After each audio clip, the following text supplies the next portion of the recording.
Nous n'avons pas peur, nous n'avons pas peur.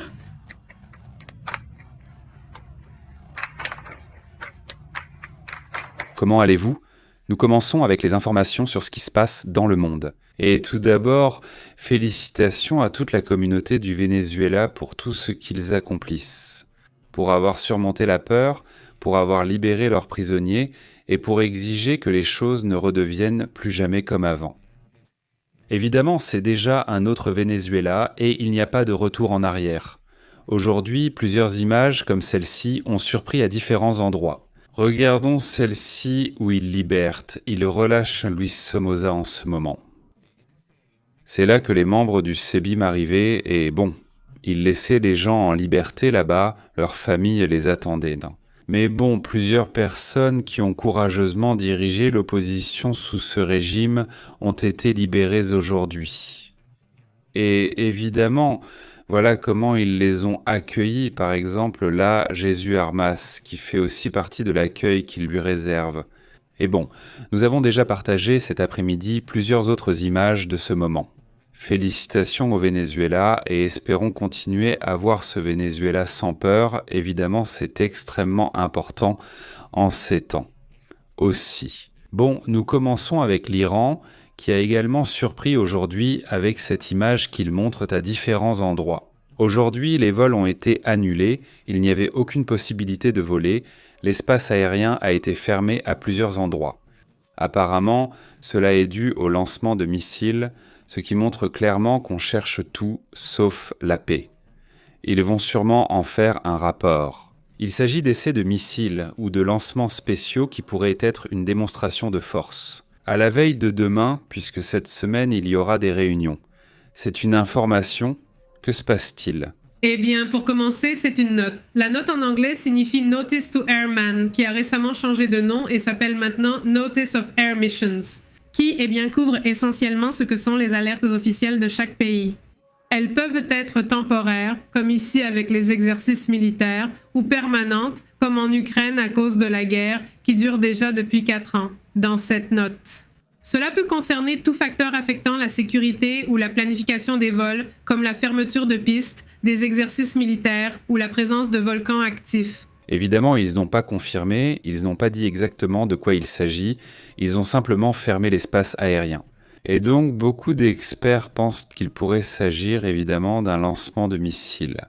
Cela pourrait aussi être simplement de la nervosité à l'idée que quelque chose soit sur le point de se produire au-dessus des Iraniens. Et ils ne veulent pas être pris au dépourvu en plein week-end, comme cela s'est produit, disons, en plein mois de juin. Ils sont arrivés de partout, évidemment. Bon, nous allons rester attentifs à ce qui va arriver, mais bon, on en sait peu. On en sait peu. La réalité, c'est qu'en ce moment, l'Iran ne laisse presque filtrer aucune information en dehors de ce qu'ils veulent bien partager. Comme aujourd'hui, où nous avons vu le petit-fils d'Ali Khamenei donner cette interview, ou le législateur qui affirmait que les États-Unis voulaient un accord assez étrange, selon lui. On ne sait pas si c'est vrai, mais bon, en dehors de ces informations, il est difficile de savoir. Maintenant, des images et des commentaires d'Iraniens ont commencé à apparaître. Regardez ceci, ils le partagent aujourd'hui.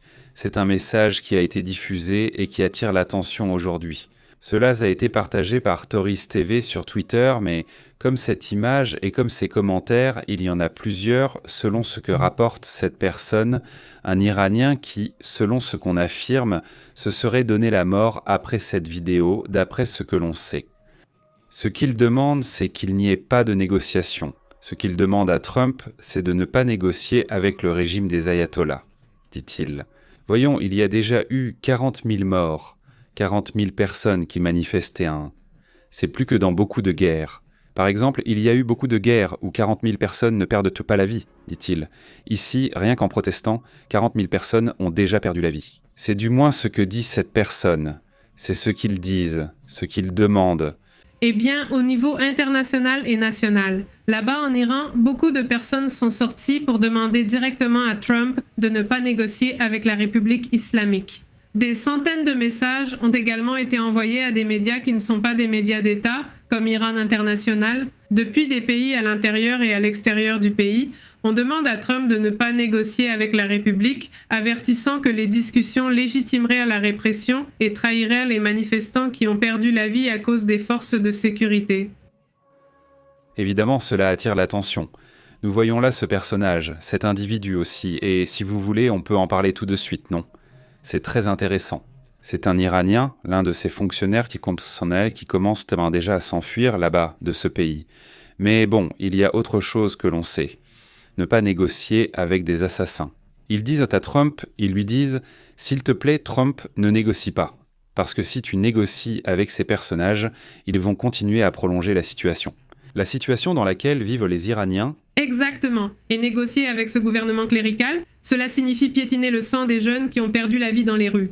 Les messages ont été reçus depuis la ville de Qasim. Est-ce un Qasim? Ils avertissent que les discussions démoraliseraient les manifestants et mettraient fin à des mois de résistance. Nous sommes descendus dans la rue pour libérer l'Iran de ses criminels. Faire du commerce avec ce régime, c'est commercer avec le sang du peuple. Eh bien, voilà une partie des messages.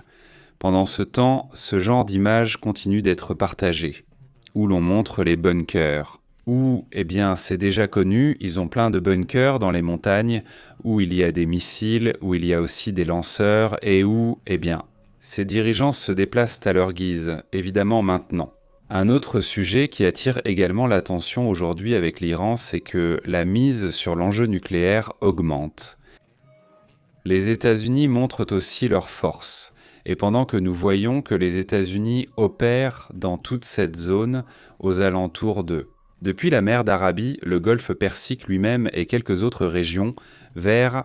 Bien, là nous voyons les images dans cette région près de la Cisjordanie où les États-Unis déplacent des systèmes de défense antimissiles. Ceci grâce à une image satellite qui d'ailleurs provient d'un satellite chinois. Ce qui attire l'attention, c'est que les États-Unis se préparent, mais l'Iran veut aussi montrer qu'il ne reste pas les bras croisés. Que se passe-t-il à ce sujet? L'Iran continue de défendre sa souveraineté nucléaire. En fait, aujourd'hui, le ministre iranien Abbas Arachid, qui d'ailleurs a été la personne qui a parlé lors de ces accords, ces discussions qu'il a eues avec les États-Unis, il a déclaré qu'aucun pays ne peut dicter ce qu'il fait ou non. L'Iran, en ce qui concerne son programme nucléaire, affirme que l'enrichissement de l'uranium est un droit souverain. Aujourd'hui également, le président iranien Masoud Pezeshkian s'est exprimé en faveur du dialogue.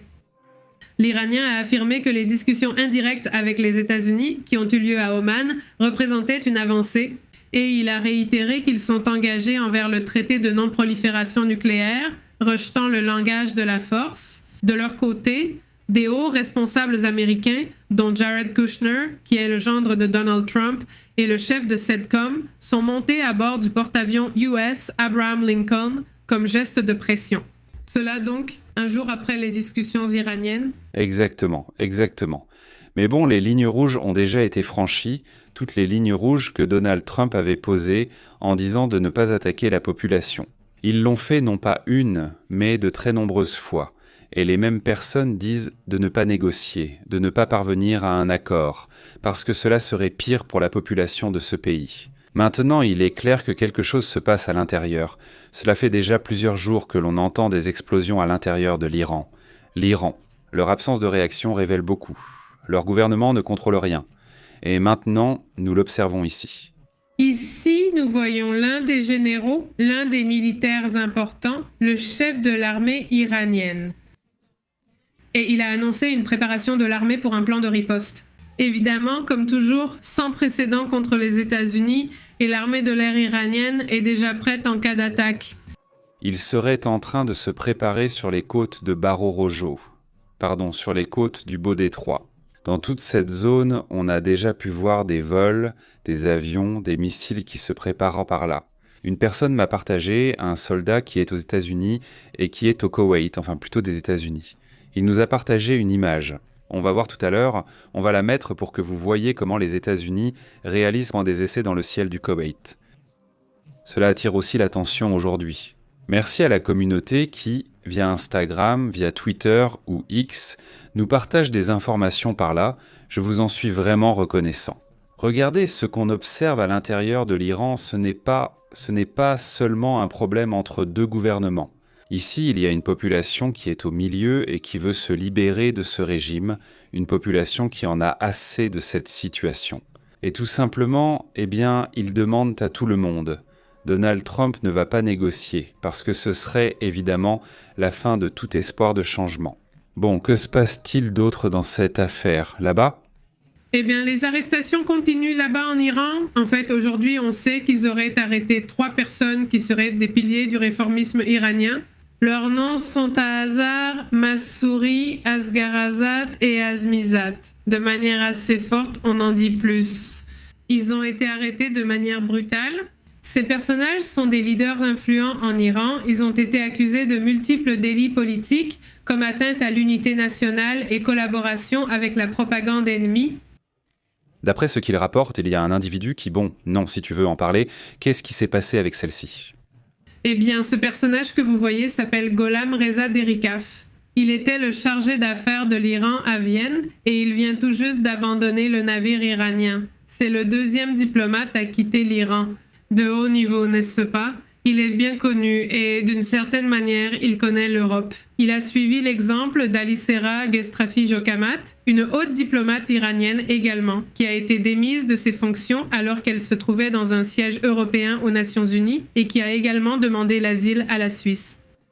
Les diplomates iraniens ont donc pris cette décision en ce moment, car ils ne pensent pas que le régime va tenir plus longtemps. Et ils essaient de s'installer dans les pays où ils se trouvent. Si possible, Eh bien, à l'intérieur de l'Iran, les politiciens sont là, il est très difficile de s'échapper, de partir, mais ceux qui sont déjà à l'étranger ou qui ont de la famille à l'étranger commencent déjà à en profiter. Ah, donc, quitter le navire avant que tout ne finisse par s'effondrer. Et ça, ce n'est pas quelque chose de nouveau, c'est quelque chose qui se passe déjà depuis des semaines. Je veux dire, cela dure depuis un moment. Depuis que les manifestations ont commencé, des personnalités ont commencé à apparaître à l'étranger, ou même des membres de la famille qui commençaient à quitter l'Iran, qu'on voyait partir. Selon ce que dit le secrétaire au Trésor des États-Unis, on voyait des mouvements de comptes et de crypto-monnaies depuis l'Iran vers différentes parties du monde. Et avec ce qu'on observe maintenant, ce qui se confirme, c'est qu'il y a de plus en plus de gens qui quittent le navire. En gros, et si possible, ils eximent ces missiles. Et quoi qu'on en dise, cela reste un sujet pertinent, disons, dans la dynamique des militaires iraniens. Ces bunkers, évidemment, ce n'est pas se battre contre le Venezuela, ça c'est clair. Mais en même temps, quand tu as la population contre toi, comme dans le cas des ayatollahs, qui sont désespérés, ils veulent en finir avec ça. Cela pourrait aussi être la grande différence au moment d'un conflit potentiel. C'est ce qui est en train d'être calculé, en ce moment. Au Pentagone, ils essaient vraiment de voir quel est le soutien dont dispose ce type de régime. Comment fonctionne la garde révolutionnaire ? Quel pourcentage de la garde révolutionnaire souhaiterait voir un changement interne et quel pourcentage resterait fidèle ou loyal au leader ayatollah ? Cela aussi devra être évalué. Évidemment, il n'y a pas de protestations massives qui ont été réprimées, mais les gens protestent maintenant à leur manière, de différentes façons. Ce n'est tout simplement pas terminé.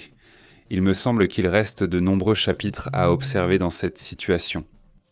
Exactement tout, moi. Je ne pense pas que les gens vont rester comme ça après toutes les vies qui ont été perdues à cause du gouvernement.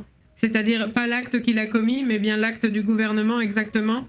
Et bon, d'un autre côté, passons aussi à d'autres sujets, parce qu'il y a une alerte, il y a une urgence en ce moment qui est partagée depuis New York. Passons aux détails.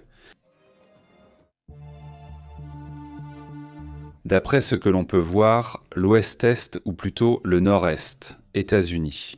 Comme annoncé, les températures allaient descendre sous les moins 20 degrés Celsius, atteignant même des États comme la Pennsylvanie elle-même, qui y est déjà. Eh bien, à la hauteur de New York n'atteint pas encore ces températures. Apparemment pour le moment, mais c'est tout juste ce que constate la communauté qui nous regarde là-bas. Si vous êtes au nord de New York, déjà ce soir ça m'arrive. Ici, on me montre qu'ils vont être à moins 23 degrés Celsius. On parle du fait que quand tu arrives à moins 23 degrés Celsius, eh bien, tu es pratiquement dans une fabrique de glace, non ? Ou même plus froid qu'une fabrique de glace, il fait vraiment très froid. On appelle ça un froid polaire. Pour une raison évidente, non? Donc, à nos amis qui nous regardent là-bas, un grand salut, évidemment. Mais passons aux détails, non? La vague arctique se manifeste de manière assez forte, au point de geler les rivières et les lacs. Elle a déjà coûté la vie à environ 100 personnes dans tous les États-Unis, toutes ces tempêtes hivernales. Et bon, alors, qu'est-ce que cela veut dire? Mais la ville de New York en ce moment est celle qui vit le froid le plus intense depuis plus de 20 ans, avec des températures qui sont descendues jusqu'à moins 16 degrés Celsius et une sensation thermique de moins 26 degrés Celsius selon le service météorologique. Eh bien, déjà 24 degrés Celsius en ce moment, moins 24 degrés Celsius, c'est ça. Selon le service météorologique national, ils ont effectivement ressenti moins 26 degrés Celsius. Pendant le point le plus critique de cette vague de froid polaire, New York a enregistré des températures parmi les plus basses qu'en Antarctique. Que la base McMurdo qui se trouve au pôle sud a signalé moins 6 degrés Celsius, une différence donc qui est due à cette chute massive de cette bulle, ce vortex polaire qui est descendu du Canada jusqu'aux États-Unis. Le globe. La fameuse rupture du vortex polaire se fait-elle sentir dans cette région des États-Unis? C'est-à-dire que dans cette région, heureusement, apparemment, on n'attend pas de grosses chutes de neige. Si l'on observe au moins les dernières 24 heures, cette région a été relativement calme, pas comme l'Est. Par exemple, vers d'autres régions, vers l'Oregon, Washington, on voit beaucoup plus d'humidité, toute cette zone, on le voit bien ici. Vers New York, on ne voit pas autant d'activité que par exemple dans d'autres régions du monde.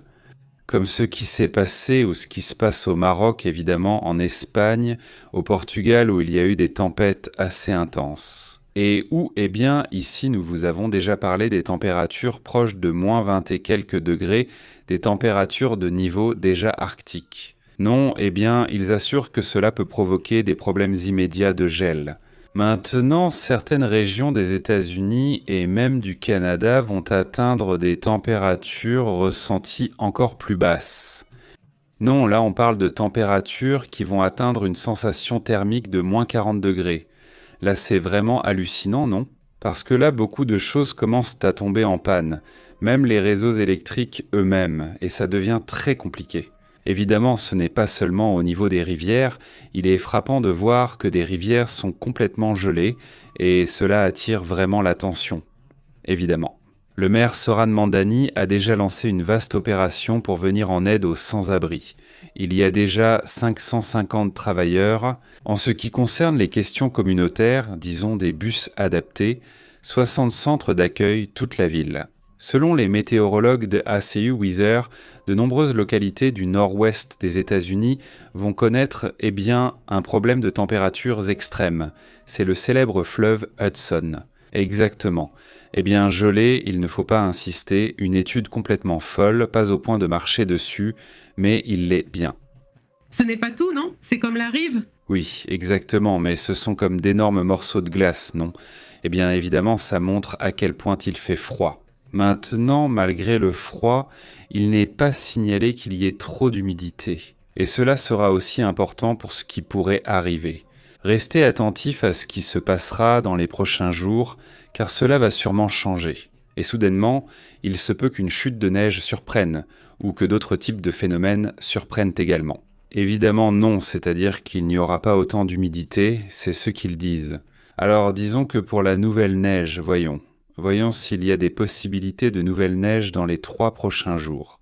Là, il y aura 1, 2, 3 dans les 3 prochains jours. Au moins pour ce qui est de la Pennsylvanie, ce qui est une partie de New York, jusqu'à là-bas.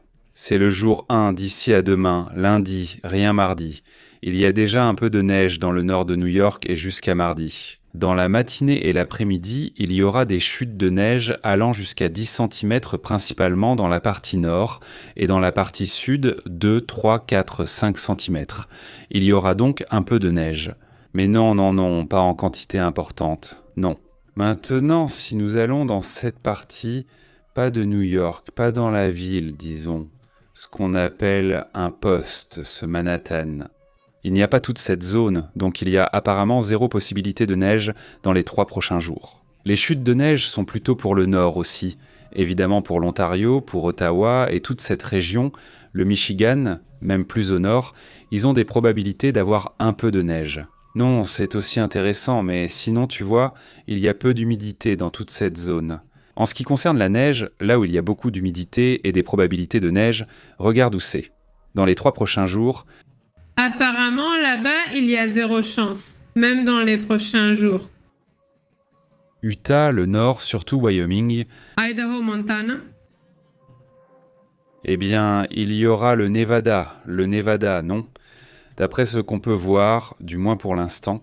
Non, ce n'est pas beaucoup, ils ne font pas trop attention, en 3 jours il tombe 6 ou 7 cm, sauf dans les montagnes de Californie où il y a plus de neige. Salutations à nos spectateurs de Santa Fe au Nouveau-Mexique. En Arizona aussi, ça va être beaucoup plus calme de ce côté-là, et puis, eh bien, vers le Mexique, il pourrait aussi y avoir des chutes de neige du côté de Chihuahua. Encore une fois. Nous ne parlons pas ici de 2 cm de neige, non. À certains endroits, il pourrait y avoir 9 cm. Et là, on parle d'une forte chute de neige comparée à ce à quoi nous sommes habitués. Mais bon, c'est comme ça. En ce qui concerne la météo, si vous regardez, au moins ici pour le Mexique, eh bien aujourd'hui, il ne fait pas vraiment un froid extrême. Il fait effectivement froid dans certaines régions du nord et du centre, mais rien en dessous de 0, n'est-ce pas? Et ça, eh bien, c'est important de le mentionner. Passons rapidement aux prochains jours. Nous voyons, regarde par là. De lundi à mardi, il se peut que les températures baissent beaucoup, presque jusqu'à 0 degré. Il se peut même qu'elles atteignent 0 degré pour Durango, ainsi que pour le sud du Chihuahua. Tout cela, mais bon, c'est ce qu'on peut atteindre. On va voir s'il faut encore attendre jusqu'à la semaine prochaine, ou peut-être dans 2 semaines pour qu'il y en ait à nouveau. Des changements importants en termes de froid et de température aux États-Unis. Et cela pourrait avoir un effet sur le Mexique. J'essaie de le trouver pour voir si un jour ça devient intense, mais je ne le vois plus. Et ça approche. Là, on parle déjà de février, vers le 20 à peu près. Oui, il se pourrait qu'il y ait un froid plus intense, au moins pour la Californie, la basse Californie, par là-bas, mais rien d'extrême. C'est-à-dire, on reste encore au-dessus de 0, non? Même s'il fait très froid pendant 1 ou 2 semaines de plus. C'est pour cette zone, pour l'ouest des États-Unis. Et donc ça va rester, les températures vont rester bien froides pour cette région. Passons à d'autres sujets également importants de ce qui se passe dans le monde.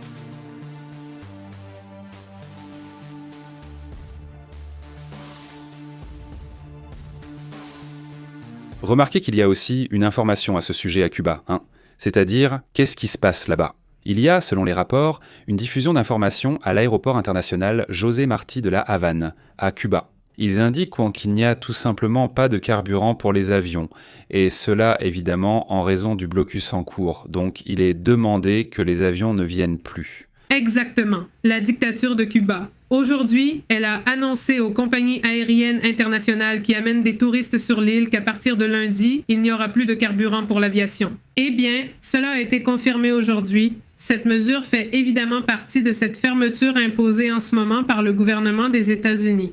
Et donc, ils ont menacé que quiconque entre se verra imposer des droits de douane. Et donc, cet avertissement concernant le fait qu'il n'y a plus de kérosène, mais qu'est-ce que les avions utilisent? Eh bien, c'est un effondrement gigantesque, c'est-à-dire parce que cela signifie déjà 0 tourisme. Maintenant, oui, c'était déjà évident, mais là, vraiment, c'est très Très fou tout ça. Eh bien, c'est comme ça, non? Voilà la situation. Allons. Au fait, puisque nous sommes là à Cuba, le Mexique vient d'envoyer une aide humanitaire, 2 navires avec de l'aide humanitaire à Cuba. Ce serait 814 tonnes de nourriture. On parle de lait, de viande, de riz et de haricots, ainsi que d'articles d'hygiène personnelle. Ce sont 814 tonnes. Ce sont 2 navires de la marine qui ont quitté aujourd'hui le port de Veracruz. Eh bien, voilà la situation. Pas de ce qui se passe là-bas à Cuba. Un grand salut à la communauté qui nous regarde depuis là-bas, c'est-à-dire, passons aussi à d'autres sujets importants, encore quelque chose sur Cuba. Bon, allons-y. D'autres sujets également importants sur ce qui se passe dans le monde en ce moment. Eh bien, une Eh bien, voici une image. Cela attire l'attention aujourd'hui. Carlos Juan Semidey Centinela, 35 ans, montrait cette image sur Twitter. D'un séisme qui a eu lieu là-bas à Oaxaca, un séisme qui attire l'attention aujourd'hui. Un qui est de magnitude 5,5. Il me semble que c'était un 5,5. Nous allons vérifier comment cela s'est passé. Selon ce que dit le sismologique des États-Unis, 5,77, 5,7. Selon les rapports, ce serait le séisme qui s'est produit aujourd'hui dans cette région du pays. Regarde, un jour, il y a eu un séisme de 5,5 à Cuba, maintenant un séisme qui se présente comme un de 5,7. On voit une profondeur de 18 km, ce qui est supérieur à celui de Cuba. Il y a 2 séismes. Les 2 plus grands d'aujourd'hui au niveau mondial, ce sont 2 de 5,7. Celui-ci, c'est où ? Là-bas au Chili, oui, et moi, et cet autre qui est au Mexique. 2 séismes identiques, 5 en ce qui concerne la magnitude. Bien sûr, celui du Chili est à 119 km de profondeur, très profond, celui du Mexique est à 18 km de profondeur, et celui de Cuba est à 10 km de profondeur. 3 séismes en Amérique latine, Chili, Mexique et Cuba. Regarde, voilà les 3 plus grands séismes d'aujourd'hui, eh bien les 3 en Amérique latine, c'est intéressant. 1 dans les Caraïbes, 2 du côté du Pacifique. Voilà, c'est comme ça. L'activité, 3 séismes en Amérique latine.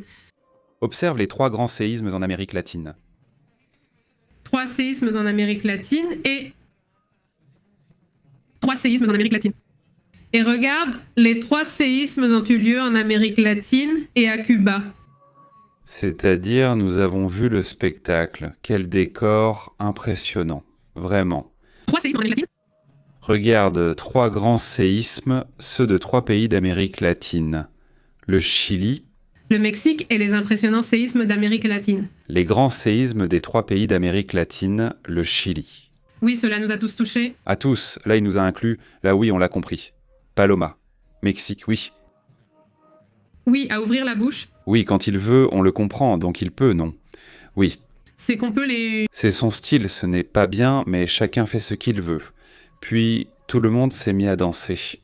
Et d'ailleurs, c'est le spectacle le plus regardé de l'histoire du Super Bowl. Enfin, je veux dire, il dit Ne pas la mettre. Est-ce que ça en dit long pour le président des États-Unis, Donald Trump ? Passons donc à d'autres sujets, d'autres thèmes également importants, ce qui se passe dans le monde. Pour commencer, eh bien, un autre sujet qui attire l'attention et qui a suscité quelques commentaires. N'est-ce pas ce que dit Juan Juanipa ? Oui, exactement. Eh bien, d'abord, enfin libre, enfin, eh bien, c'est bien. En plus, il est arrivé et il est sorti parler avec les gens, il est sorti proposer des choses, c'est-à-dire il ne s'était même pas écoulé 1 heure depuis qu'il était libre et il était déjà en train de bouger. C'est-à-dire qu'il a vraiment l'intention de mettre un frein au régime. Au final, il a dit quelque chose de très intéressant, il dit « Nous voulons une réconciliation, mais avec la vérité, pas comme si « Oh oui, tout le monde nous aime ». Et obliger tout le monde, donc, à subir un autre régime comme le régime chaviste. Donc, au final, Juan Pablo Juanipa est très sûr, évidemment, que la population ne veut pas revenir à la même chose, non, évidemment. Et il est sorti, eh bien, pour lancer un défi, d'une manière très intelligente à mon avis, et aussi d'une manière très directe, non ? Intelligent et direct, mais sans entrer dans des confrontations. Il ne s'agit pas de dire « nous allons tous nous respecter » et il y a effectivement une réconciliation. En ce sens, cela m'a semblé très différent, par rapport à ce à quoi on aurait pu s'attendre. Pas de la part de quelqu'un qui, eh bien, a souffert lui-même sous un régime dictatorial, n'est-ce pas ? Cela en dit aussi long sur lui. Et donc, pour le Venezuela, en vérité, n'est-ce pas, on voit émerger là-bas des leaderships très intéressants, évidemment. Et bon, quoi d'autre ? Qu'est-ce qui se passe d'autre là-bas ? Qu'est-ce qu'on a au Venezuela ? Au Venezuela, aujourd'hui, c'était la libération toute la journée, même s'il reste encore des personnes. Ce personnage, Juanipa, Armas, etc., ont été parmi ceux qui ont le plus attiré l'attention parce que, bon, beaucoup d'entre eux, je me souviens, Juan Pablo Juanipa était en fait le plus proche de Maria Corina Machado. En fait, il y avait ces camions quand ils sortaient, après qu'on leur ait déjà volé l'élection, n'est-ce pas ? Et ils montaient avec cette Maria Corina-là pour, eh bien, donner de l'espoir aux gens qu'il était possible de changer le régime. Eh bien, c'est ce qui a été le plus intense aujourd'hui dans ce pays. Et au fait, en parlant aussi de l'Amérique latine, le Mexique a vendu ou exporté 127 tonnes d'avocats pour le Super Bowl, soit une augmentation de 11%. C'est-à-dire, ça continue, mais l'avocat est consommé comme des fous là-bas aux États-Unis à chaque fois qu'il y a un Super Bowl. C'est un nouveau record, un record historique de consommation de 127 000 tonnes d'avocats. Et en ce moment, il y a énormément de tonnes d'avocats. Ici, il y a aussi Canyon. Énormément. Parfois, pendant le Super Bowl, on se retrouve ici sans avocat, ce qui est étrange. Oui, non, pas cette fois. Cette fois, ils ont bien calculé la production. Ça ne va pas être facile, ça ne va vraiment pas être facile de tout calculer à ce sujet. Ils ouvrent déjà rapidement les marchés dans d'autres parties du monde. Donc, eh bien, on voit que l'or continue de se redresser après une forte chute. Il est déjà repassé au-dessus des 5000 à nouveau, c'est-à-dire après être descendu à 4000, c'est quoi ? 4400 ? Il est déjà à 5018. Et bon, il continue de monter, il lui reste encore du chemin à parcourir pour récupérer. Mais oui, c'est frappant que dans ce sens, le dollar monte, même s'il est faible, non ? Et c'est pareil face à l'euro ou au peso, non ? Peu importe comment tu le regardes. En général, tout est calme en ce moment. C'est qu'il y avait une certaine inquiétude à cause de tout ce qui se passe avec le pétrole, si le pétrole allait s'effondrer dans d'autres parties du monde ou quelque chose comme ça. Eh bien, jusqu'à présent, on ne voit rien, non, on ne voit rien. Passons à d'autres sujets.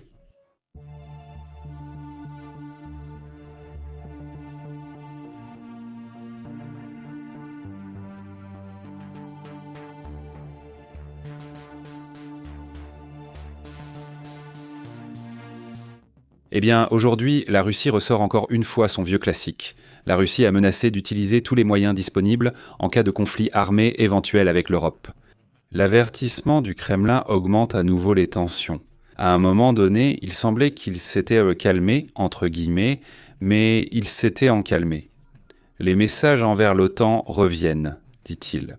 Si l'Europe met soudainement ses menaces à exécution, va-t-elle se préparer à une guerre contre nous et lancer une attaque, ou si elle lance une attaque contre la Fédération de Russie ? Alors ce ne sera pas une opération militaire spéciale, mais une réponse militaire à grande échelle avec tous les moyens disponibles à l'intérieur. Cette menace attire l'attention sur le fait que la Russie prépare une évacuation massive.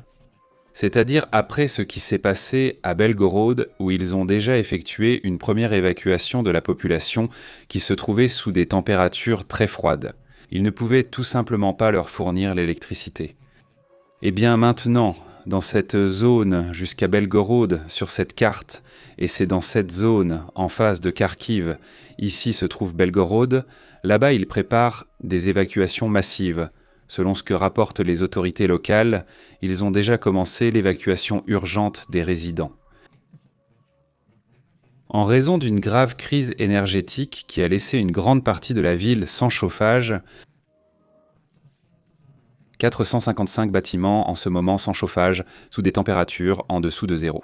Évidemment, c'est un problème, là aussi. Évidemment, il y a des écoles, des cliniques, des universités, et ils ressentent un peu de ce que l'Ukraine ressent depuis des années. Oui, et dans ce sens, aujourd'hui, les Ukrainiens lancent un message depuis l'Ukraine. Ils disent aux Russes quoi ?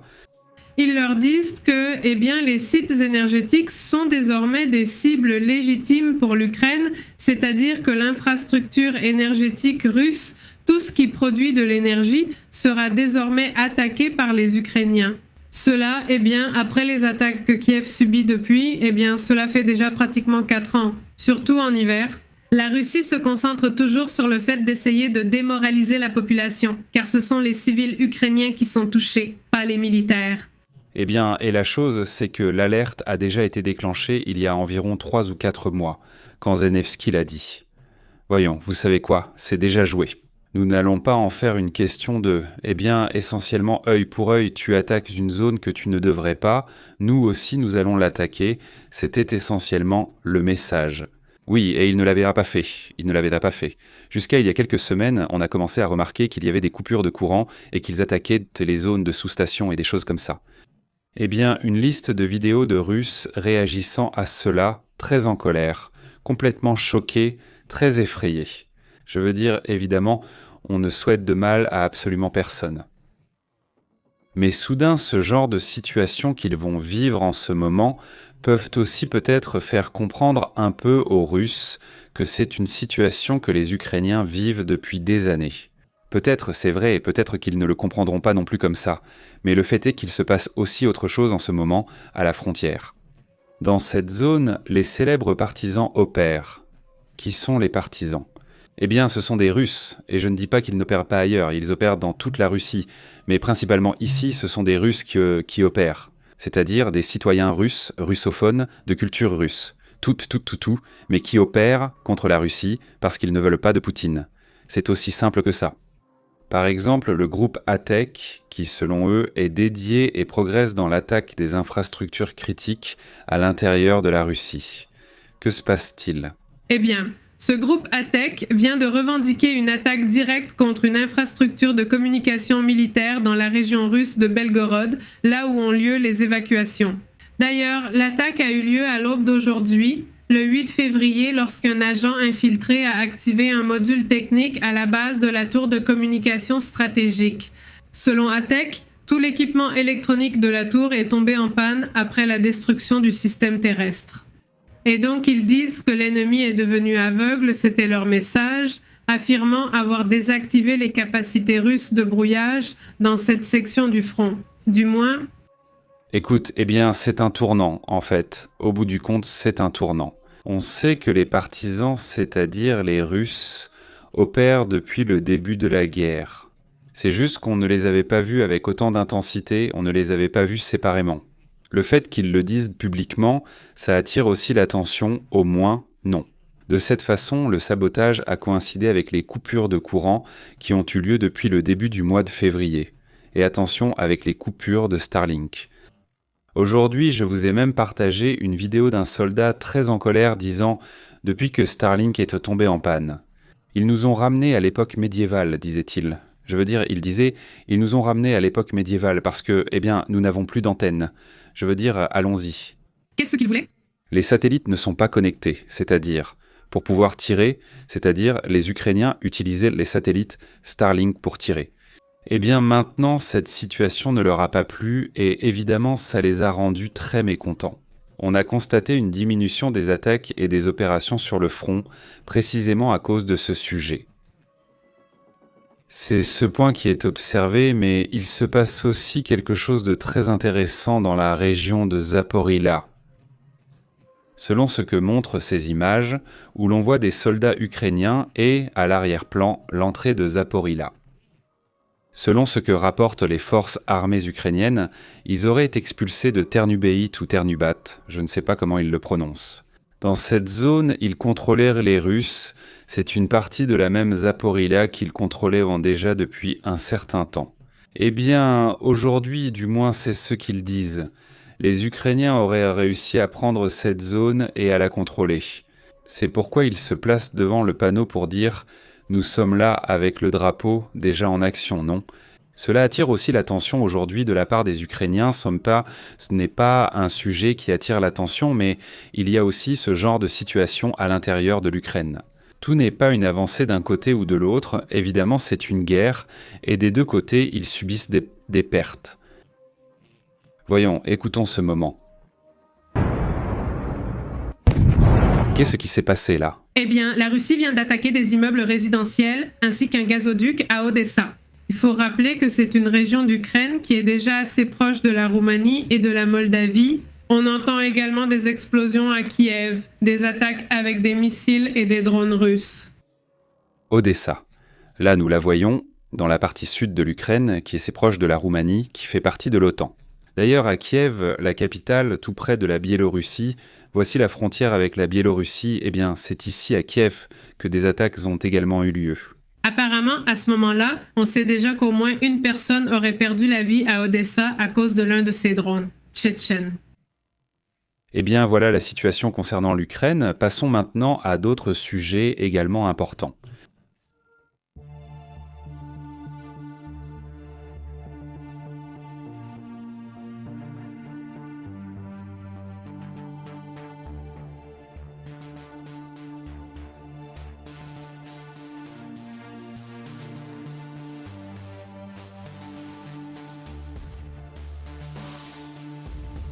Écoutez, eh bien, ça m'a fait rire parce qu'on a publié l'image du guide suprême en train de pleurer et bon, qu'est-ce qui se passe?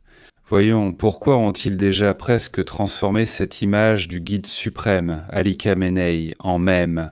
Eh bien, c'est parce que ce personnage n'a pas assisté à l'un des événements les plus importants pour les Iraniens auxquels il a participé ces 37 dernières années. Nous parlons d'un événement qui concerne l'aviation. C'est un événement lié à l'aviation de ce pays. Et c'est ce qu'ils disent en ce moment. Non, c'est l'une de ces réunions auxquelles ils n'avaient jamais manqué, disent-ils. La réunion annuelle de la force aérienne se serait tenue sans le guide suprême pour la première fois en 37 ans. Que se passe-t-il en Iran? Évidemment, c'est une question que tout le monde se pose. Qu'y a-t-il à l'intérieur ou que se passe-t-il au sein du régime? Parce que beaucoup disent que cela vacille déjà, et je ne parle pas de beaucoup dans le sens du peuple iranien ou de la population. Non, nous ne parlons pas de gens qui sont là-dedans, de gens qui sortent en uniforme de la garde révolutionnaire ou habillés en soldats. Apparemment du moins, et ils disent qu'ils refusent déjà d'opérer contre la population. Un sujet qui a été observé ces dernières semaines, alors qu'il a continué à augmenter.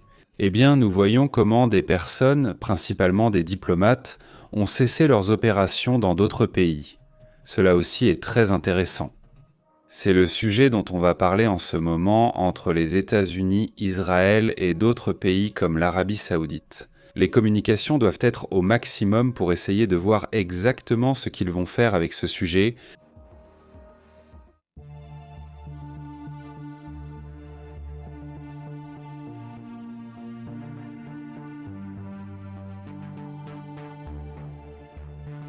Un autre sujet qui attire aussi l'attention, c'est ce qui se passe avec Elon Musk. Attention à ce sujet 1, Elon Musk. Il assure qu'il va payer la défense juridique de toute personne qui dit la vérité sur l'affaire Einstein et qui a été poursuivie à ce sujet.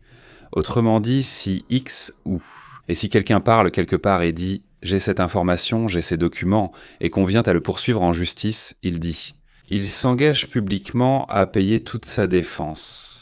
C'est là, en bas sur Twitter, en fait, où il écrit ça. Maintenant, est-ce que c'est vrai? Eh bien, il dit qu'il va vraiment le faire. S'il tiendra parole ou non, eh bien, on verra. Eh bien, c'est très intéressant qu'il le mentionne. J'espère que s'il le fait, il le tiendra vraiment. Parce que, eh bien, il veut se dissocier, disons, du fait qu'il est mentionné dans certains courriels. Alors, j'imagine qu'il veut encore plus se détacher de ce sujet. Non, évidemment, mais ce serait intéressant que les personnes qui peuvent parler et qui ont des informations solides le fassent. Qu'ils aient la certitude qu'on va les défendre, qu'au moins ils auront des avocats de premier ordre, n'est-ce pas? Bon, c'est ce qu'il dit, on verra s'il le fait, mais au moins, oui, c'est intéressant. Et puisque nous sommes sur le sujet Epstein, aujourd'hui, il y a quelque chose d'encore plus fou et surréaliste. Le FBI affirme que Jeffrey Epstein ne dirigeait pas un réseau de trafic de mineurs pour des hommes puissants et qu'il n'y a essentiellement aucune preuve de cela. Imagine le niveau, je veux dire. Imagine, je veux dire, regardez ce que le FBI préfère faire. Ils ne vont pas vous dire non, c'est-à-dire, il n'avait pas de réseau de trafic, tout va bien, ne vous inquiétez pas, ce n'est pas grave, nous avons déjà enquêté. Avec ça, ils veulent, disons, diminuer le niveau de responsabilité du même Epstein, parce que s'ils la diminuent pour lui, ils la diminuent pour tous les autres qui sont impliqués. Alors bon, eh bien, un sujet auquel honnêtement, plus personne ne croit, c'est que bon, c'est quelque chose évidemment ridicule, aussi un sujet qui s'est passé vraiment terrible. Cela concerne, eh bien, une entreprise de crypto-monnaie qui, sans vraiment le vouloir, a envoyé à peu près 2000 bitcoins par personne. À 650 personnes. Ils ont envoyé sans le vouloir, par erreur. Ils allaient leur envoyer environ 2 à 3 dollars comme petit prix, c'est ce qu'ils allaient à leur donner. Je vais te donner 2000 wons, ce qui équivaut à 1,40 $. C'est peu, mais... Et parfois un peu plus, donc certains recevaient 3 ou 4 selon les cas. Mais soudain, sans le vouloir, ils ont envoyé 2000 à chacun. Imagine, un bitcoin vaut en ce moment environ 70 000 dollars chacun. Un seul bitcoin, et tout à coup, il arrive sur ton compte. Pas un, mais 2000 bitcoins. C'est une somme impressionnante. Eh bien, comme toi, c'est bien. C'était à peu près 44 milliards de dollars pour qu'on se fasse une idée. Et Bitcoin dit que c'est l'entreprise qui a fait cette promotion. Et donc, accidentellement, le stagiaire s'est trompé, il n'a pas mis de jetons, il a mis des bitcoins.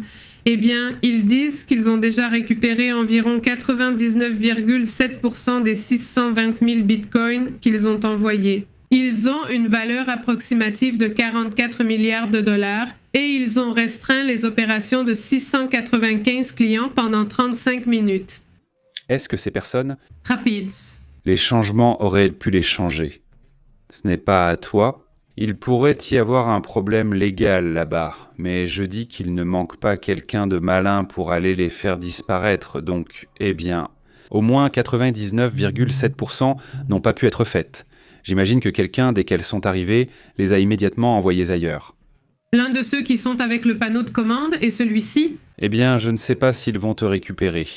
Mais cela a fait que beaucoup de gens sont sortis sur la plateforme.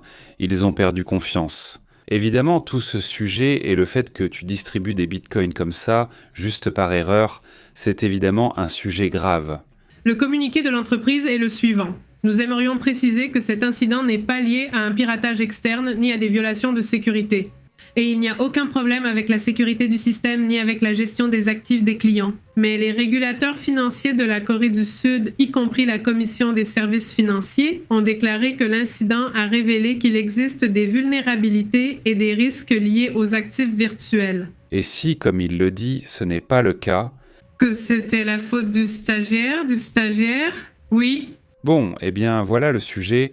Passons donc à d'autres sujets intéressants.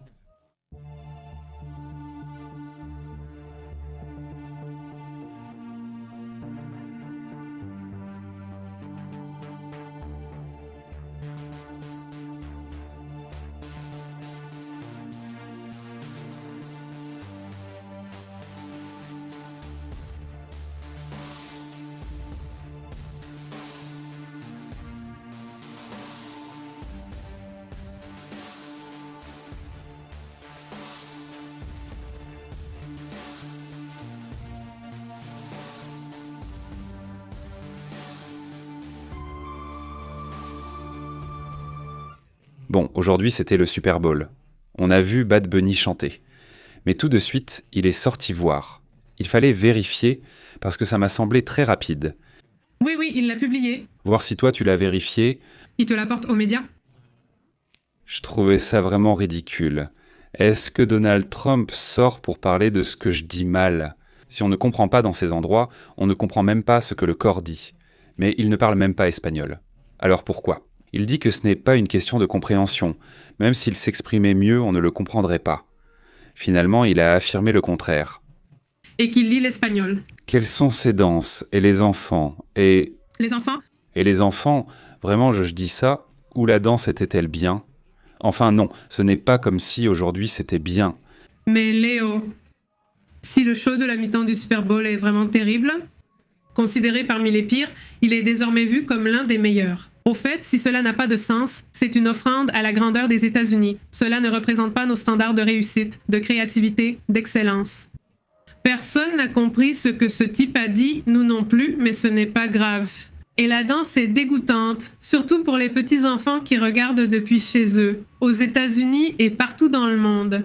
Ce spectacle est une gifle au visage de notre pays. Il établit de nouvelles normes et bat des records chaque jour, y compris le meilleur marché boursier et les meilleurs plans. 401 cas de l'histoire. Il n'y a rien d'inspirant dans ce désastre de spectacle de mi-temps, et vous verrez. Ils seront vivement critiqués par les médias de fausses informations qui ignorent la réalité du monde. Et d'ailleurs, la NFL devrait être immédiatement remplacée avec sa nouvelle règle ridicule sur le coup d'envoi. Rendons sa grandeur à l'Amérique, président Donald J. Trump. Bon, c'en est fini avec la NFL, eh bien passons aux commentaires.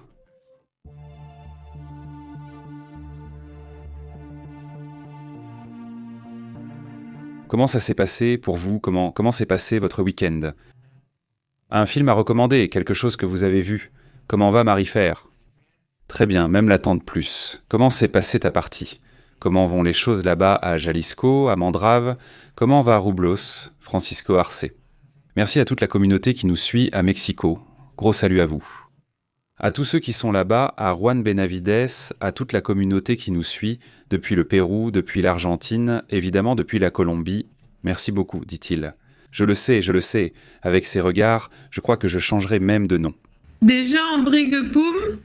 1000 patates, ce matin tu apparais déjà, sans vie, non, oui, personne n'a su.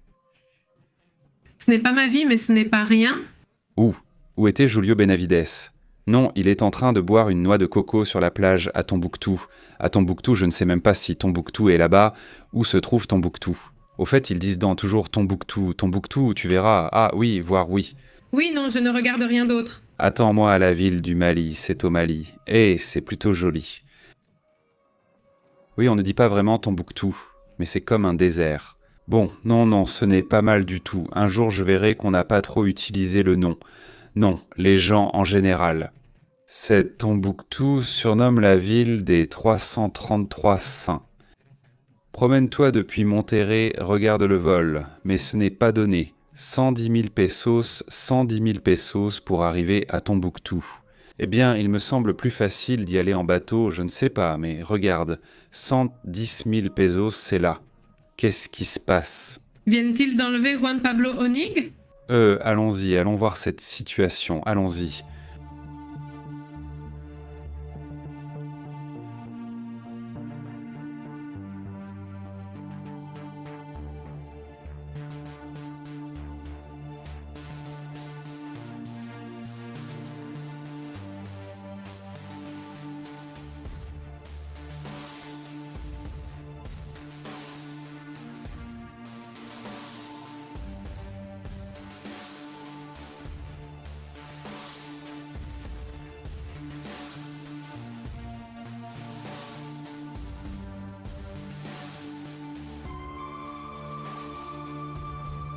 Eh bien, en ce moment, il y a un rapport très grave, évidemment. Ceci vient directement du compte de Maria Corina Machado. Cela a été publié il y a quelques minutes.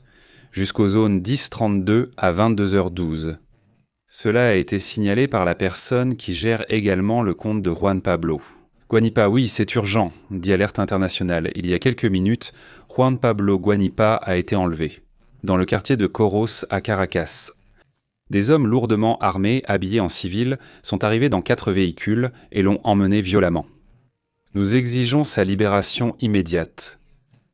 Attention, cette affaire est évidemment très importante, surtout parce qu'il s'agit d'une réconciliation.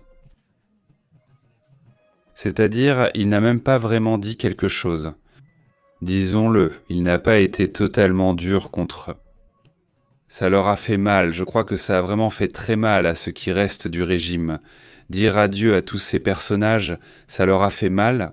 Tu sais que la population les a soutenus, que les gens sont venus les soutenir sans qu'on ait besoin de les amener là, sans rien organiser, c'est-à-dire sans mobilisation forcée. C'est-à-dire, tout à coup, les gens ont commencé à le soutenir, il a été gouverneur, il a été député. On va en faire une personne. Celui-ci est donc très important, disons, dans l'opposition au Venezuela. Et maintenant, il a pris de la force. Exactement, il dit que c'était un groupe de 10 personnes non identifiées. Et qu'ils circulaient dans une Toyota Corolla grise, une Blanche Rover blanche et une Renault Symbol. Voilà. Ils exigent une preuve de vie immédiate et sa libération. Juan Pablo Isodoro Guanimpa Villalobos est avocat, homme politique vénézuélien, gouverneur élu de l'État de Zulia, dirigeant du parti d'opposition Primero Justicia. Il a été député à l'Assemblée nationale lors de la 4e législature et premier vice-président de cet organe, entre 2020 et 2021. Ce prisonnier politique également, qui a été libéré aujourd'hui et dont on rapporte maintenant, de la part de Maria Corina sur son compte officiel, qu'il a été arrêté. Voyons s'il y a un média qui parle déjà du sujet, mais regarde, il y en a déjà plusieurs ici. El Tiempo rapporte ce qui suit, Maria Corina Machado. Ce que nous venons de commenter dénonce que Juan Pablo Guanipa a été enlevé à Caracas quelques heures après avoir été libéré.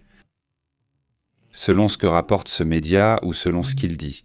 Mais en gros, je vois exactement la même chose, exactement ce que dit Maria Corina. Je suppose qu'il n'y a pas encore beaucoup d'informations, mais le message est en espagnol, il est aussi en anglais. J'imagine que c'est pour que ça arrive le plus vite possible aux États-Unis, car c'est un sujet urgent. Évidemment non, parce que si cette prise a été faite de manière aussi spectaculaire, aussi étrange, n'est-ce pas? Qu'est-ce qui peut se passer? Je veux dire, pourquoi font-ils ça, s'il a déjà été libéré? Avec quelles intentions l'emmènent-ils? Je pense que c'était un coup de tête irréfléchi, comme tu dis. Eh bien, je pense que Diosdado, surtout lui, je crois que c'est le plus littéral qui... Tout le monde se tourne vers Diosdado, ou même vers Padrino, n'est-ce pas? Mais... Eh bien, c'est aussi un manque de savoir-faire de la part de Delcio Rodriguez aussi. Parce que si ça lui a échappé, ou elle-même. Mais sincèrement, je ne pense pas qu'elle l'ait fait, parce que c'est celle à qui ça convient le moins. Tout ça parce qu'au final, c'est une responsabilité qui va lui retomber directement dessus. Maintenant, il y a clairement une rupture au sein de cette présidente par intérim. C'est comme ça qu'on l'appelle, non? C'est le poste qu'elle est censée occuper. Maintenant, qu'est-ce qui va se passer? Quelle réaction va-t-elle avoir à ce sujet? Aux États-Unis, un tout va sûrement pointer vers un Diosdado, comme tu dis, viscéral, pas une réaction là-bas, mais quelque chose de vraiment énorme. Et un autre sujet, c'est la façon dont ils les ont libérés, c'est-à-dire, ils les libèrent, ils ont déjà un peu baissé le ton, mais malgré tout, ils les libèrent avec le visage couvert. Évidemment, ils les poussent presque. Et allons-y, non? C'est-à-dire, il y a eu des exceptions, non, qui ont été un peu plus calmes, mais oui, ce genre de mouvement attire l'attention. Eh bien, qu'est-ce que tout cela signifie? Je ne sais pas si c'est le sujet, lisons aussi les commentaires. Non, pendant qu'on regarde ça. Je doute qu'il y ait une réaction de Donald Trump maintenant.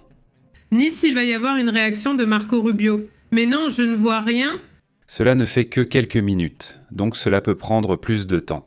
Mais nous allons lire certains des commentaires concernant cette situation sur le compte direct de Maria Corina. Eh bien, pour voir quelle est la réaction là-bas, non? Je veux dire, je pensais que c'était un vieux tweet, comme s'il venait de sortir, et ils l'ont déjà repris. Quelqu'un demande par là, Gaia dit William. Pardon, Carballo, dit-elle. Le concept de vérité et de justice leur a-t-il fait mal? C'est beaucoup demander à ceux qui savent qu'ils ont commis de vrais délits dans le cadre de la véritable justice. C'est exact, c'est-à-dire ça les a dérangés, non? C'est-à-dire... Et je crois que la viralisation de Juan Pablo Guanipa a surpris tout le monde, immédiatement dans tous les médias au niveau national et international. Et tout à coup, tu peux voir que ça prend une autre tournure. Sébastien ne dit-il pas que Diosdado l'a utilisé comme trophée quand ils ont emprisonné Guanipa? Ça ne m'étonnerait pas que ce soit Diosdado qui soit derrière tout ça, encore une fois, parce qu'il est mort de peur. Exactement, écoutons ce que disait Guanipa. Eh bien, c'est lui. J'imagine que c'est l'une de celles d'aujourd'hui. Voyons ce qu'il dit. Oui. Le Venezuela a le droit d'être un pays libre. Le Venezuela a le droit d'être un pays démocratique. Le Venezuela a le droit de respirer l'institutionnalité, de respirer l'état de droit. Qu'il y ait des règles et que nous soyons tous obligés de les respecter, et les premiers qui doivent respecter les règles, ce sont ceux qui sont au pouvoir, qui aujourd'hui sont illégitimement au pouvoir. Ils sont au pouvoir parce qu'ils ont respecté le résultat du processus électoral et parce que les gens sont descendus dans la rue pour protester. Ils les ont mis en prison et beaucoup ont été emprisonnés avant ce processus électoral. C'est pourquoi, en ce moment, l'essentiel est d'obtenir la libération de tous les prisonniers politiques. Nous exigeons la liberté pour chacun des prisonniers politiques. Passer ne serait-ce qu'une heure en prison sans avoir commis aucun délit est un acte d'injustice profond. Maintenant, imaginez ce que cela signifie de passer des heures, 10 heures, 1 mois, 1 an, 2 ans en prison. Cela ne peut plus continuer dans ce pays. C'est pourquoi nous exigeons la liberté de tous et de chacun des prisonniers politiques. Et c'est pourquoi nous exigeons que ce pays entame un grand processus de transformation démocratique. Qu'on puisse dire qu'il est bon de vivre au Venezuela, qu'il est bon de vivre avec des règles, qu'il est bon d'être un pays démocratique, qu'il est bon d'être un pays libre. Vive le Venezuela libre! Que vive le Venezuela libre, disait Juan Pablo Guanipa après avoir été libéré.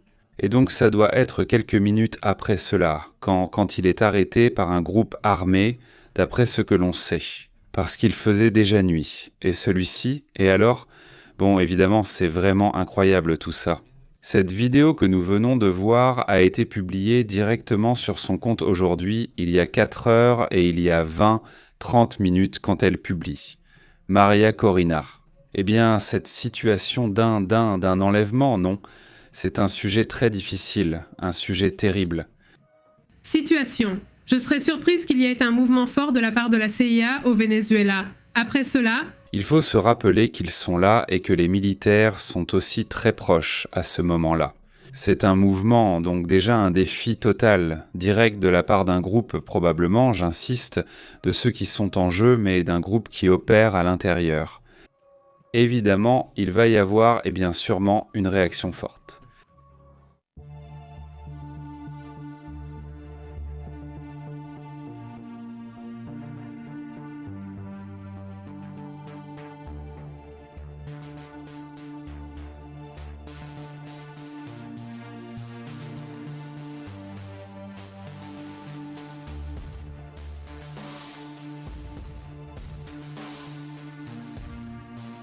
Bon, eh bien passons aux commentaires, nous allons lire les commentaires, s'il y a autre chose, nous en parlerons ici. Mais si c'est si grave, ce n'est pas trop dur cette affaire, non? Que pense la communauté? Comment ça va? il dit « Salutations », dit-il. NJ disait que c'est parce qu'on laisse les choses à moitié faites. Si le problème, c'est qu'ils n'ont pas emmené Dieudonné et que le travail est à moitié fait, eh bien oui. Bon point là, bon point. Oui, salutations aussi à Dekelema. Merci beaucoup pour ces 2 super chats. Merci beaucoup Dekelema, salutations jusqu'à Tijuana, un grand merci et bien sûr à toute la communauté qui nous soutient. Merci beaucoup pour vos super chats et vos commentaires. Il dit salutations. Il dit aussi fait une émission spéciale. Il dit que c'est important. En parlant de ça, combien de temps penses-tu qu'il reste à Donald Trump au pouvoir? Aujourd'hui, nous en avons parlé cet après-midi et la conclusion, du moins le sentiment que nous avons évidemment, eh bien c'est ce dont nous avons discuté. Je crois que si je ne me trompe pas aussi que si cela semble difficile, ce n'est pas qu'il va finir les 4 ans, c'est-à-dire même sa première année. Et il y a tous les problèmes qui se sont produits. Non, aux États-Unis. Au niveau mondial, c'est le pire endettement des États-Unis. Chose qu'elle avait promis de ne pas faire, de MAGA. Ils ont rompu. Au moins une bonne partie ne lui fait tout simplement pas confiance. La question de comment ça s'appelle, on ne voit que la partie émergée de l'iceberg et on voit déjà tout le bazar qu'il y a derrière, c'est énorme. Et ils opèrent au maximum, il y a déjà des personnalités importantes qui tombent partout dans le monde, et aux États-Unis. Rien donc, partout où tu regardes, ils n'ont plus aucun moyen de se maintenir. La chose, disons, la plus légale, ou la chose la plus, ce serait lors des élections de mi-mandat, il faudrait que la population soit très ferme, parce que ça aussi, ce serait extrêmement important. À ce stade, Donald Trump est si désespéré qu'il veut déjà contrôler les élections. Oui, il la voit déjà perdue. Il la voit perdue et s'il essaie de la contrôler, il va essayer de rester de force. Et donc, avec les risques qu'il prend en ce moment, j'imagine qu'il va tout tenter, non? Il va essayer d'aller jusqu'au bout, quoi qu'il arrive. C'est-à-dire maintenant, plus d'institutions, non. Maintenant, il va vraiment s'aventurer dans des terrains ou des domaines inconnus. Non, du moins pour une démocratie comme celle des États-Unis, ce serait évidemment un risque préoccupant. N'est-ce pas? Quoi d'autre? Qu'est-ce qui se passe d'autre là-bas? On continue, il dit. Salutations, merci beaucoup pour la demande. Petite bourgeoise avec du vin et des bières. C'est délicieux. Nous aussi, on a mangé des hamburgers, mais sans vin, avec des pommes de terre en quartier, qui étaient vraiment réussies, très bonnes, très bien, très bien. Oui, très bonnes. Des pommes de terre en quartier.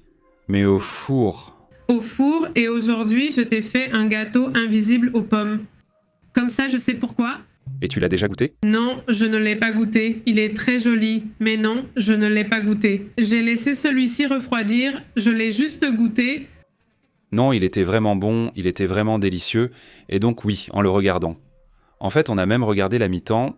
Nous n'avons pas regardé la mi-temps, parce qu'en fait, on n'est pas vraiment des super fans de football américain, pas tant que ça, mais c'est là. Le spectacle était génial, vraiment, il est fait pour les gens. Moi, j'appelle ça le rythme TikTok, tu vois, parce que c'était papa, papa, changement, changement, changement, changement. Tu ne pouvais vraiment pas t'ennuyer. Ça m'est souvent arrivé d'aimer l'artiste qui va passer, mais de m'ennuyer, tu vois. Je me dis que c'est bien, mais c'est lent. Il faudrait que ça change un peu. Ça dépend. Je me rappelle celui de Michael Jackson qui ressemblait à un rythme TikTok. Papa, papa, non, non, non. Jusqu'à présent, aucun n'a surpassé celui de Jackson. Ah non, non, bien sûr, personne ne va le surpasser, mais celui-ci avait vraiment ce rythme, non? Et le fait qu'au début, tu te demandes, mais où est-il? Et non. C'est-à-dire, tout est là, non? Toute la scénographie, qui en fait, ce sont des personnes. Ça s'appelle le maïs du semis de maïs. Du maïs, je pensais que c'était de la canne à sucre, ou? Canne à sucre, je ne sais pas, j'ai entendu comme du maïs. Mais oui, c'était un des personnes. Et le mariage qui a eu lieu là-bas était un vrai mariage, c'est-à-dire, Ils se sont mariés. ils se sont mariés. Ce sont 2 fans de Bad Bunny qui l'avaient invité à leur mariage, et lui les a invités à célébrer leur mariage, au Super Bowl. C'est complètement fou, vraiment fou aussi. Eh bien, la référence de ce garçon lapin, ce n'est pas le cas dont je dois vous parler. Ils se ressemblaient. Regarde si tu trouvais qu'ils se ressemblaient. Le père, le garçon, ils se ressemblaient. Elle dit que le showman est vraiment un showman. Oui, enfin, c'est vraiment impressionnant. Non, non, vraiment. Je me souviens quand on a vu le spectacle de la mi-temps, quand il devait y avoir plein de rappeurs, je m'attendais à quelque chose comme ça, vraiment super impressionnant. Bon, C'était quand ce Kendrick? ok, non, quand Kendrick était là, c'était correct grâce à sa musique, mais pas terrible. Oui, celui-là, ce n'était pas Snoop Dogg, c'était Eminem. Ah ouais, celui-là, j'ai dit, oh là là, je m'attendais à quelque chose de vraiment incroyable.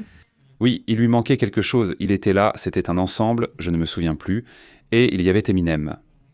Un autre arrivé, puis encore un. Ce n'était pas dynamique, très ennuyeux, il manquait quelque chose. Mais celui-ci était vraiment super dynamique. Merci beaucoup DKML Maître, salutations. Merci beaucoup, encore une fois. Merci beaucoup dit Vasquez, merci beaucoup Vasquez pour ton commentaire, salutations aussi. Il dit merci beaucoup, dit Rubro. D'accord, salutations Cindy. Dit Sébastien. Maintenant, tout est du type reel. On s'y est habitué, à cette immédiateté. Je ne sais pas si c'est bien, surtout pour les enfants. Ce n'est pas bon qu'ils regardent, par exemple, TikTok, mais short, parce que oui, ça affecte leur capacité de concentration. Rétention. C'est fou, dit-il. J'adore ce couple. Merci beaucoup. Salutations. Dit Tapatia. Je ne consomme pas cette musique, désolé, mais elle n'est pas très bonne non plus. Mais je veux dire, tu apprécies c'est comme quand tu regardes un clip d'un groupe que tu ne suis pas, mais que le clip est vraiment bon. C'est pareil, c'est juste profiter de quelque chose, d'un spectacle. En gros... Oui, il y avait des passages qui me rappelaient beaucoup ce Tito. Comment il s'appelle, celui de la musique latine, Tito Puente. De nombreuses références à ce genre de musique. C'était sympa, surtout quand Lady Gaga a chanté sa chanson en version latine. Ricky Martin danse super bien, tu ne trouves pas ça génial? Tapatia, t'as vraiment raté quelque chose? Non, c'est mieux si elle l'a vu, mais elle n'aime pas la musique. Mais oui. Enfin, le point, c'est qu'elle danse très bien. Lady Gaga. Il y a aussi... comment il s'appelle? Ricky Martin. Il chante. Ça faisait longtemps que je ne l'avais pas vu, non? 50 et quelques. Il a 54 ans, non? Et il a l'air super bien, dit Francisco. Je pensais qu'il parlait mal anglais, mais en fait c'était de l'espagnol. Oui, bon, c'était de l'espagnol. Oui, c'était de l'espagnol.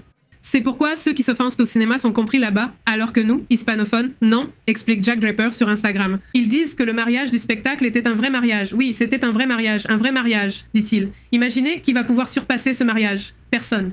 Ce n'est pas exactement ce que tu disais tout à l'heure. Tu ne me disais pas non. Eh bien non. Tu me disais à moi, tu me disais ça. Imagine quand tu te vantes du mariage, comment tu peux les surpasser? Non. Ce n'est pas ce que tu disais tout à l'heure. Comment tu peux surpasser ça?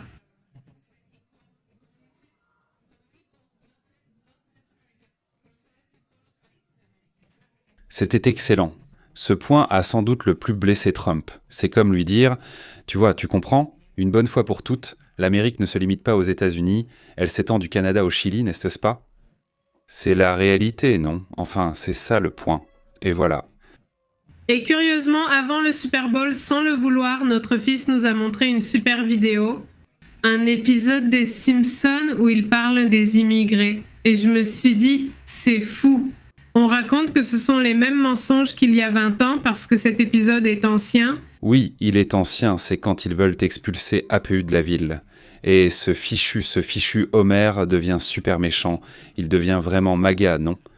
Il devient vraiment... Maga et tout le village le remarquent. On voit comment ils sont influencés par ses idées et commencent à dire non, oui, que tout le monde dehors, et je ne sais quoi, et celui-ci. Et l'un de ceux qui devient le plus agressif, c'est ce MOE. Et le plus drôle, c'est que lorsqu'il passe un examen de nationalité, MOE est là, c'est-à-dire... Toi, MOE, il est immigré? Bien sûr, et c'est très typique. Il y a toujours 2 ou 3 groupes, souvent des immigrés ou leurs enfants, très anti-immigrés, mais c'est comme ça. Continuons-nous à croire en la même ascension? Ou alors, soit tu es un président anti-immigrant, mais tu épouses aussi une migrante, et le vice-président aussi, n'est-ce pas? Enfin, tu te dis, bon... Oui, aussi, n'est-ce pas? Il parle, fait des commentaires. Quelqu'un a compris? Et la casquette qu'il a montrée à la fin du Bad Bunny? Ce n'était pas la casquette, le ballon, il disait « Nous sommes tous l'Amérique ». Nous sommes tous l'Amérique. D'accord, le ballon, non, je ne pense pas. Eh bien, il ne me semble pas qu'il y avait une casquette. J'en ai vu un, il a pris un ballon et l'a attrapé. Non, il l'a laissé au début. Enfin, il l'a laissé très vite. Oui. Peut-être que c'est le même texte derrière disant « L'amour est plus fort que la haine ». Bon, ce qu'il rapporte maintenant, c'est que Marco Rubio va aussi faire partie du groupe de Bad Bunny. Il va faire partie du spectacle? Du spectacle. Disons... Pour toutes les galères. À lui? Et ils mettent en tout sur ce Marco Rubio, non? Maintenant, il est habillé en mariachi. En quoi d'autre l'ont-ils déguisé? En Simón Bolívar, en leader suprême. Ah, en leader suprême. Ça aussi, c'est fréquent. Aussi celui de Cuba. Ils l'ont appelé Fidel Vasquez, Fidel Castro, c'est-à-dire Fidel Vasquez. De Fidel Castro, oui aussi. Non, oui, il a très bien réussi. Fidel Rubio. Fidel Rubio, ce serait... Imagine que j'arrive un jour à la Maison Blanche habillé ainsi. Que le costume est discret. Il dit « Ils sont anti-immigrants », dit Vasquez. Il dit « En fait, ce que fait Bad Bunny est un symbole de résistance des hispaniques aux États-Unis. Il l'adore », dit François. Bien sûr, c'est devenu ça, exactement. C'est pour ça que c'est la partie, disons, intéressante que Bad Bunny a eue. Ça lui est tombé dessus, hein, devenir ce symbole, n'est-ce pas? Et c'est très intéressant. Celui-ci, il dit « Je suis déjà perdu ». Je ne sais pas s'il s'agit du ballon ou de la casquette, mais c'était le dernier qu'il a montré. C'était de nouveau un ballon. Laisse-moi vérifier. D'accord. Et nous ne sommes qu'une, nous sommes une seule race, dit Vasquez. C'est bien ça? Salutations, Vasquez. Très bien, il dit. Pardon, Pépé. Du Canada jusqu'à l'Australie. Salutations, comment vas-tu, Ruben? Très bien. Celui-ci dit voyons, oui. Voyons. Je crois qu'on m'a donné ici, voyons ce qu'ils disent, comment ils entrent.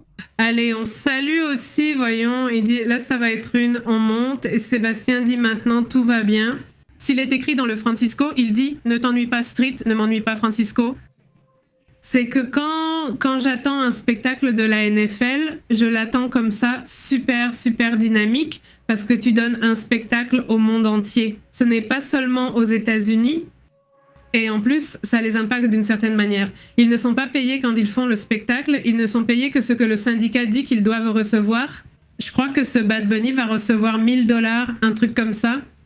Mais leurs ventes explosent de façon impressionnante. Leurs écoutes, tout augmente pour eux. Donc au final, est-ce que c'est un business sur le long terme?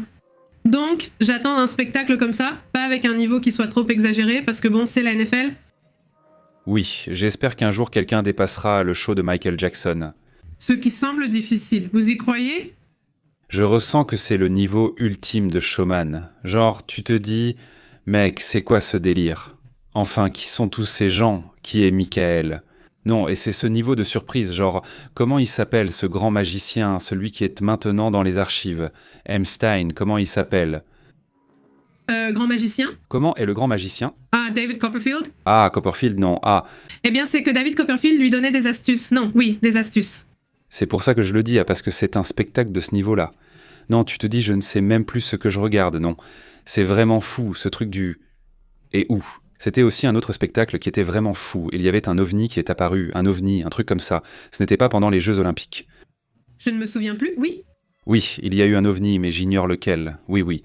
Oui, lequel ça pourrait être? Je ne me souviens plus. Oui, je ne me souviens plus lequel c'était. Il dit « Marvin, hein, tu ne te souviens vraiment pas ?» Il dit « Je ne suis pas fan de Bad Bunny, mais le fait qu'il ait cité tous les pays américains était génial. Nous sommes tous américains, dit Marvin. Moi non plus. » Je ne suis pas fan non plus. C'est-à-dire, mais on n'entend pas un mot sur la Rosalia. Parce que d'elle, oui, je suis fan. Non, non, moi non, je ne l'ai pas écouté. Ça ressemblait à un petit morceau comme un sample. Je pensais qu'elle allait sortir, mais après, non, elle n'est pas apparue, non. Il dit ceci. Je croyais que Dario Yankee allait sortir, puis le E est sorti. Donne-moi plus de gasolina. Il dit. Ils ont aussi remarqué qu'à l'arrière, il y avait Pedro Pascal, il y avait Jessica Alba, il y avait Cardi B, qui est aussi à moitié dominicaine. Beaucoup de gens célèbres étaient là. Luna a salué tout le monde. Je n'aime pas le mauvais lapin, mais j'ai aimé le spectacle. Oui, elle dit, eh bien ce sentiment d'unité de tous les pays d'Amérique s'est reflété en les nommant. Et ce que j'ai le plus aimé, c'est qu'il a vraiment fait sa crise, oui, et tu te dis, eh bien oui, n'est-ce pas, que ça le mette en colère. Tant qu'on reste unis, il n'arrive rien, non? Salutations à Ruben Williams, son émission existe-t-elle? L'Argentine est la partie la plus au sud de la série. Oui, oui. Oui, salutations. Je pensais que c'était ça, mais j'ai voulu vérifier tout de suite. Merci pour l'info. Salutations et salut aussi à Jésus Naro, dit Rubroxianos pour nous. Salutations à Elisa Sophie. Il dit, oui, c'était un ballon de football américain. D'accord, d'accord. D'accord, il dit que c'est à Rubrox de jouer. Pour Puerto Williams, est-ce que ça fait partie de l'Argentine ou du Chili? Il demande. Puerto Cayo. Oui, Puerto Cayo s'appelle Puerto Williams. Puerto Williams, non? Voyons ici, il demande à un autre Rubrox, un autre Ruben. Dit Draper. Même si tu le voyais seulement comme une performance, c'était très bien réalisé. Oui, je suis complètement d'accord avec toi. Analyse tes données. Dit-elle. Et les poteaux électriques qu'il a sortis? C'est sûrement une référence, vu qu'il y en a beaucoup, aux difficultés rencontrées par Porto Rico en juin. L'ouragan, oui, parce que souvenez-vous que Porto Rico est resté sans électricité pendant des mois. Ça a été quelque chose de très difficile, oui. Oui, c'était vraiment terrible. Oui, non, non, il ne voulait pas envoyer d'aide. Trump, le premier mandat d'ailleurs... Elle dit jusqu'au dernier album, c'est justement ça, les rythmes de Porto Rico. Elle ne cesse de dire que le dernier album est excellent. L'autre jour, j'ai écouté celle de Tirando Fotografia, car je ne l'avais pas encore fait. Tirando Fotografia, oui. Elle est très bonne et les paroles sont très bonnes. Oui, les parents. Salutations aussi à Sergio Sanudo qui dit « Israël a choisi Dieu, a choisi Dieu. » D'accord. Salutations à Chris. Il dit « Je crois que c'est le Chili. » Tous ont choisi Dieu. Il n'y a aucune différence dans aucun pays. Parce que nous sommes tous égaux, n'est-ce pas? Salutations à CC Tapatia. Paul a-t-il été dans une NFL? Je ne sais pas si je me souviens. Je ne sais pas, tu vois, non, je ne sais pas. Non, je ne me souviens pas. Oui, non, non, non, je ne sais pas. Et oui, j'ignore. Regarde celui-ci. C'est-à-dire, celui-ci devrait être quelque chose de très populaire, non? Parce que maintenant, ils se sont concentrés sur ce qui est super populaire. Je veux dire à la mode, non? Ça doit être très tendance pour qu'ils l'attrapent. Je ne sais pas, peut-être que c'est plus compliqué. Oui, car s'il faut toucher un nouveau public... Ça ne reste pas comme ça avec les oui, j'imagine. Les indécis, non, non, non, parce que soit tu aimes, soit tu n'aimes pas, tu t'es déjà décidé. C'est très rare que quelqu'un de 40, 50 ans ou plus dise « Ah, je crois que maintenant j'aime le football américain », mais quelqu'un de jeune, de 20 ans... 2005. Oui, oui, il a chanté Volver, il a chanté en 2005. Ah, il a chanté en 2005. 2005. Il dit « Un spectacle de mi-temps du Super Bowl en 2005 organisé à Jacksonville, Paul McCartney a interprété des classiques comme Ayoud, Live and Let Die et Get Back. C'est du moins ce que me dit ici Saint Google. Et il était seul ou pas? Ce n'était pas le spectacle principal. C'était le spectacle principal? Oui, pomme de viande. Super Bowl et voici les vidéos.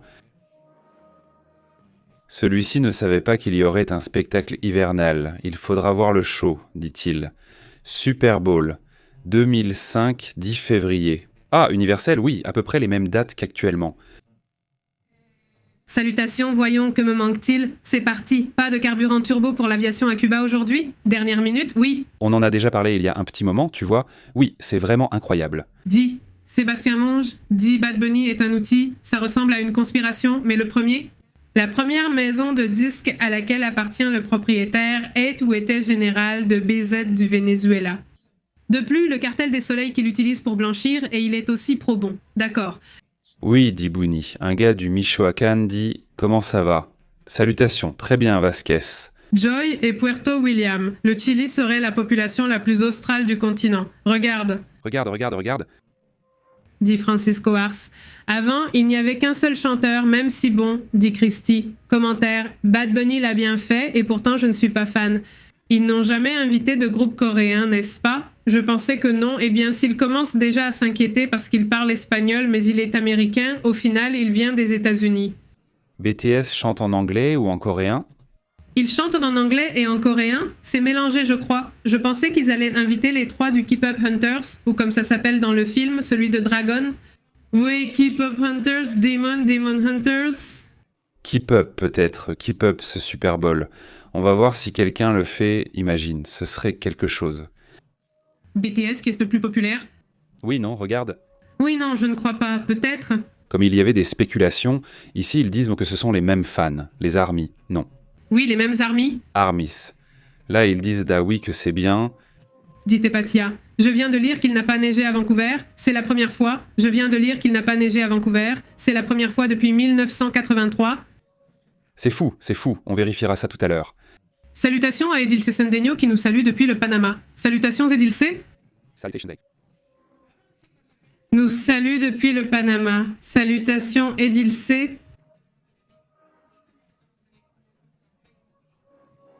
Salutations A, il salue depuis le Panama. Salutations Edilce.